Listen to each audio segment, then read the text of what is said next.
Welcome to the She Can Show, where we shift, heal, and expand. And that's all about finding amazing guests to share their own stories so that you can feel inspired to take the next step in your own journey as well. So you can shift, so you can heal, and so you can expand into your next level.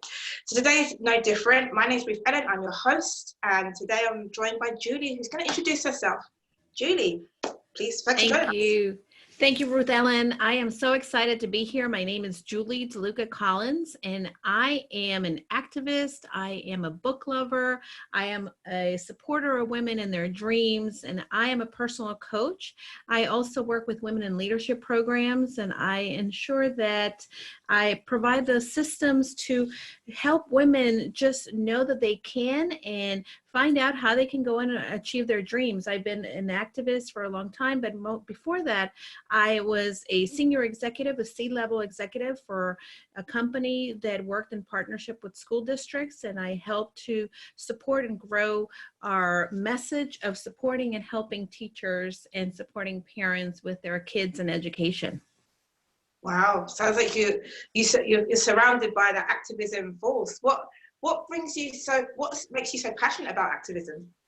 Well, one of the things that has made me so passionate is that I grew up in an environment in which my grandmother really taught me the value of giving back to others and making sure that if you had a voice, to use your voice or use your platform and to support others and really be able to create opportunities, whether it be educational opportunities or whether it be support systems for those who are not sure how to be able to avail themselves or are in circumstances that prevent them from doing so. I love that. It sounds like you've got a great lineage of inspiring women who's come before you as well, and you're continuing that. So you say you work with women as well, what's in C-level executive for 20 years. What was that journey like? How did you shift from that to what you're doing now? What was the transition?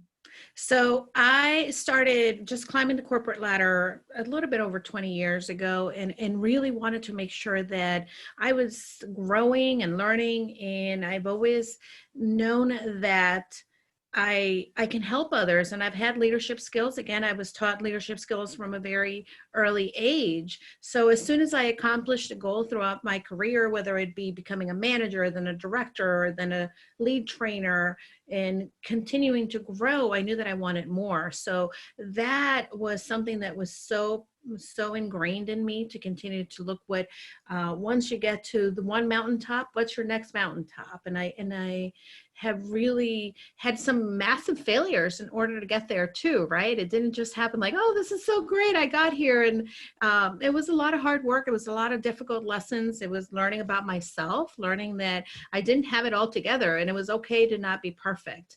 Also knowing that if I stumbled, I needed to continue to keep going, right? And I've had some setbacks. One of the things in being in my career that I realized that I needed to also do is look around and look at the other things that I'm passionate about. I work for a nonprofit, well, as a volunteer in a nonprofit organization, and we have a women's group, an affinity group, in which a lot of executive and professional women come together and we create a program that teaches women that have financial instability how to manage their money and how to be able to have the literacy, the financial literacy skills in order to be self-sufficient. And it's for some of them, that means being able to start a new life, take care of their children, go back to school, maybe purchase a home. Now, as far as where I am now in a position of coach and in a position in which I'm on my own is because I have been working in a group of women, again, mentoring and coaching in different arenas. I went for my coaching certification last year because although I've coached throughout my career as an executive, I wanted to make sure that I also had some of the skills that it took to be able to work with someone one-to-one or guide someone specifically to really be able to go after their goals and dreams using cognitive behavioral therapy, which I think is very important. In my position also in my job where we worked with school districts and worked with students, I went and I got a certification for social emotional learning and how to be able to help teachers and parents be able to navigate the emotions and the social skills that it takes for kids to thrive this time. And it's not just reading a book about how to be nice to someone, it's being able to help students and teachers and parents navigate their feelings. And that is so timely with what's going on in the world right now. Completely. To be able to process more than anything, to learn how to process it's a huge one, right? Wow. Absolutely. Sounds like you've been on this amazing journey and it's still continuing, and I can feel your heart from here. It's amazing to listen to you and the great things, that the way you're impacting the world and changing. And viewers, if you're listening to this and you're thinking, oh my gosh, Julie's this powerhouse, it's like, you know what, namaste. If you are seeing Julie in all of her full brightness, it's giving you hope that this is possible for you as well. So let's talk about a little bit of the wins and the failures, just to give you everyone a bit of a balance as well. What would you say was the biggest lessons you learned from some of the failures? So one of the biggest lessons that I learned from failures, I look at, for instance, a time in which I'm not very proud of in my career, right? I thought I had it all. I had gotten this big promotion and now I was managing a large department. And all of a sudden I realized that I had, made and there's again a lot of school of thought on this, but I made the mistake of really becoming friends with my staff. And I have learned that I love my staff. I love the people that I work with, but I'm also very clear on defining the lines. And when you're in a position of leadership, when you're in a position of mentoring others, you have to have some clear boundaries. And one of the lessons that I learned, although I loved my staff, I had become friends with them. So it came to a point in which difficult cuts or difficult changes had to be made for the department. And as a senior executive, that was the direction that the company was going. Yet, because I created this friendship relationship, it was difficult, and I lost the friendships, but also I continued to move forward in my career. And really, as a woman, I think that you're judged a lot of times, right, for the decisions that you make, because especially a strong woman, you're viewed as like, oh, that lady is so mean or whatnot. But I learned that there could be a balance, right? I could respect people. I could still love and support them and guide them without necessarily crossing a boundary that jeopardized the direction and made them question the direction that the company was going on. And that was a tough lesson for me. So throughout my career, after learning that, you don't have to be liked by everyone. But because I did have the need to be their friend, I learned that I needed to choose, right? And I think that you can still have a great relationship with coworkers. You can still have admiration, support. You can enjoy working with each other, but you also have to create that balance, right? Where you are in standing in your truth and standing in what you believe and standing in what you know you have to do as well. Sounds like it's a tough decision for women to make in that scenario, especially the friends and the B word that always comes up, Right. Oh yeah, for sure. And I think that as women, and a lot of the women that I work with, we want to be liked. And this is why we say, I'll do this or I'll take care of that. And we take on so many different roles and wear so many different hats. We want to be liked. We want to be understood. And we do it at the price of ourselves, right?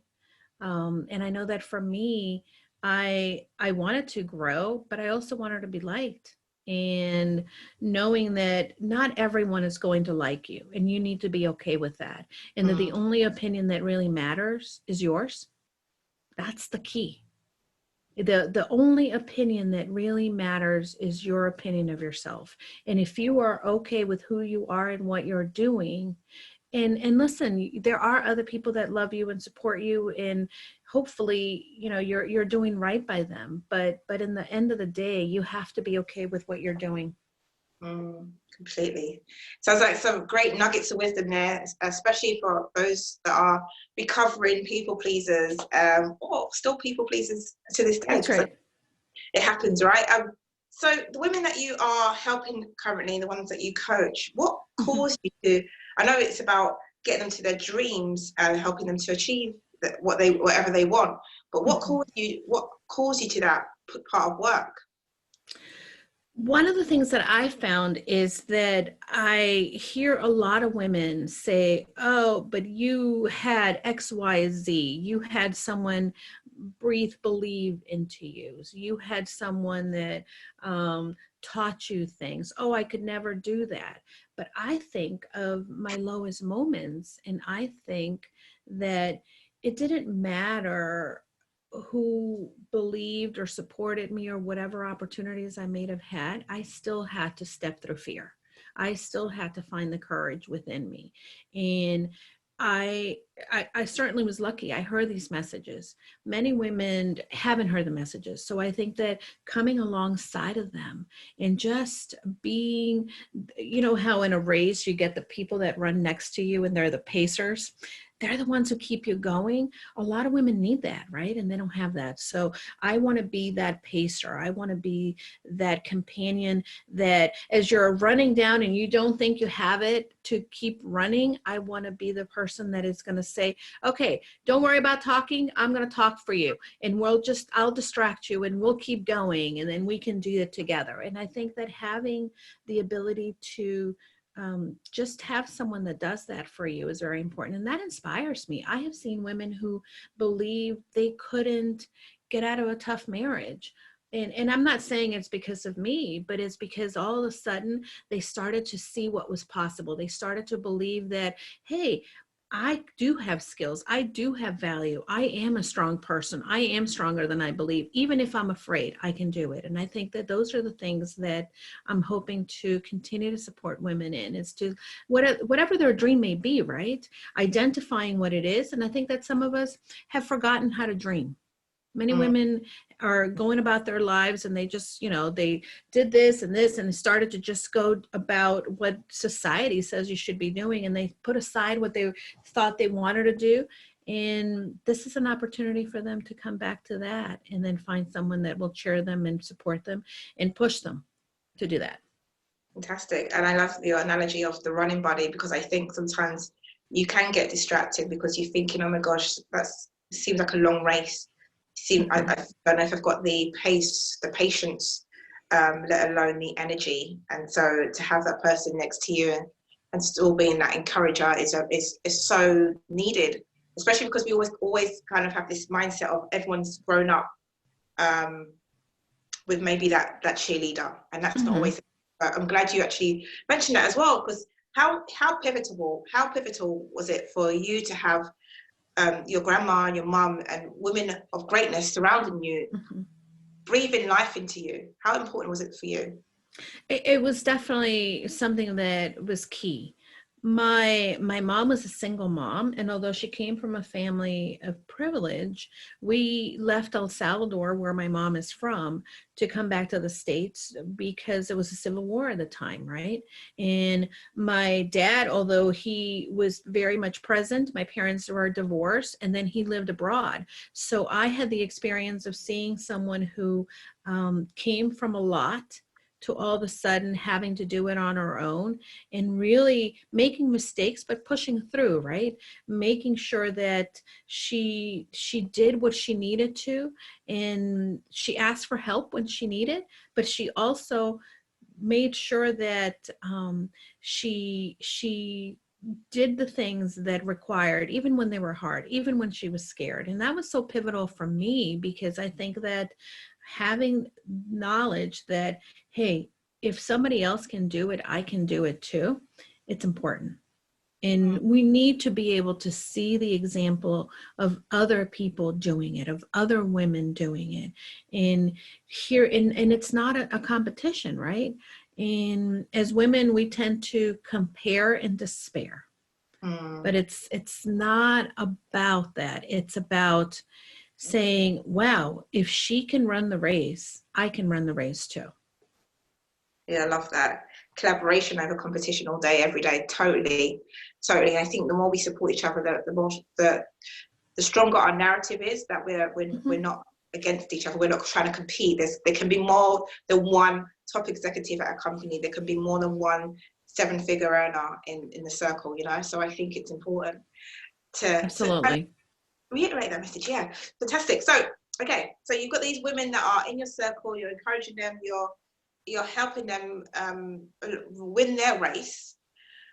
What are the common blocks that you help these women to overcome that they couldn't necessarily help? They fall into maybe sometimes.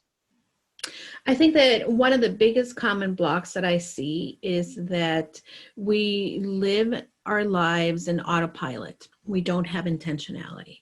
One of the things that I had to find for myself, and it's funny because in my professional life, in my career, I was always have been very meticulous. I've had very good habits. I in all of these very specific things whereas when it came to my health and fitness, I didn't have that, right? And I kept like, why am I not getting in shape? Why am I not losing weight? Right. And everybody kind of struggles with whatever their goal is. And one of the things that I found is that the same principles that you have to have in one area of life where you're successful are the same principles you have to just carry over. Mm, And being able to then create some mechanisms, some habits, some standards, right?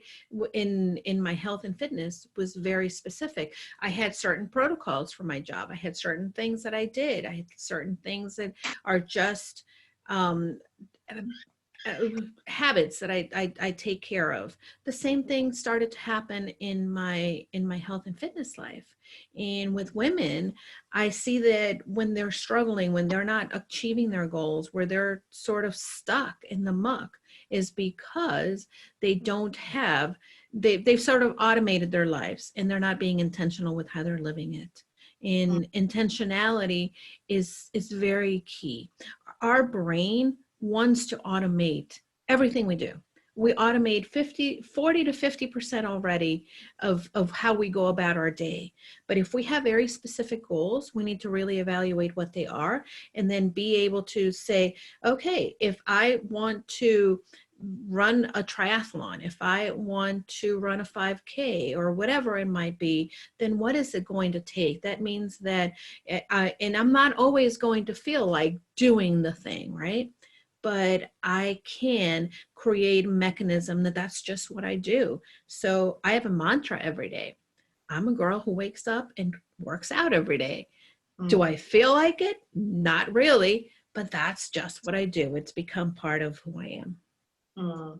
Fantastic. And I love that because I think it's down to behavior. And you mentioned CBT, which is cognitive Mhm. behavior therapy for those of you that don't know. And it's a really great modality. And I'm studying DBT at the moment. And I Oh, completely that's love awesome. that element. It's just amazing, right? And so Mhm. you use all of these great tools, you use coaching alongside CBT. So what for you helps people to shift so they're not just constantly hitting their head against the wall? What are the ways that you kind of help to shift them? The other way that I would say is that really being able to look at our thought pattern. I think that there's so many people, right, that believe and have a very fixed mindset. And for instance, they look at circumstances in their life, like the woman who wants to go back to the workforce, but says, "Oh, who's going to hire me? I've been at home for 20 years," right? That's a very fixed mindset.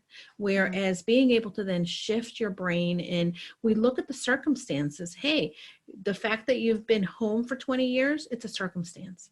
It's in how is that circumstance, what are you thinking about it?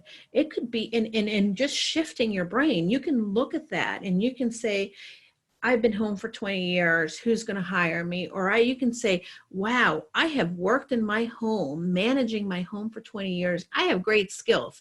That shift in perspective and in what you're thinking is also going to really be able to propel what you're feeling. Because if you're thinking, no one's going to hire me because I've been home for 20 years, then your feeling of anxiety, of inadequacy, as opposed to, I've been home for 20 years. I have managed at home and I know how to do certain things. And that creates a feeling. That thought is going to create a different feeling. It's going to, oh, I'm competent. I have gained great skills. I know how to manage time. I know how to be able to organize a home.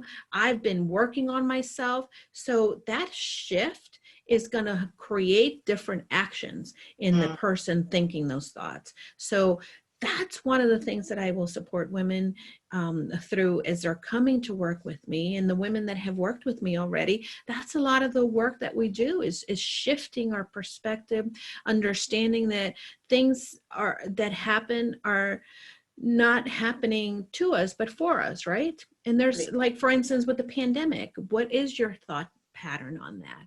Is this a terrible thing happening to you, or is this just a thing? And it's an opportunity for us to be home. It's an opportunity for us to spend time with our loved ones. It's our opportunity for us to reshift and connect. What are you looking at? Because however you're looking at that, it's creating those feelings in you that are going to drive your actions. And then your actions have results.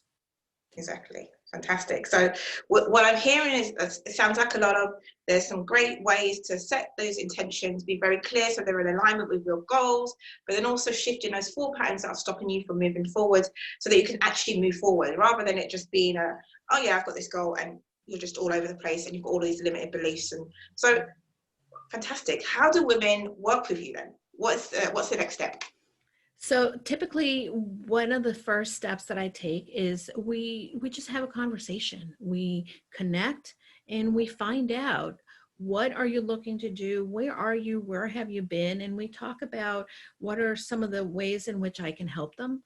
And there's a couple different ways. I have helped mostly a lot of women in the business world, or women who are looking to start a business, or women who are going or shifting a career.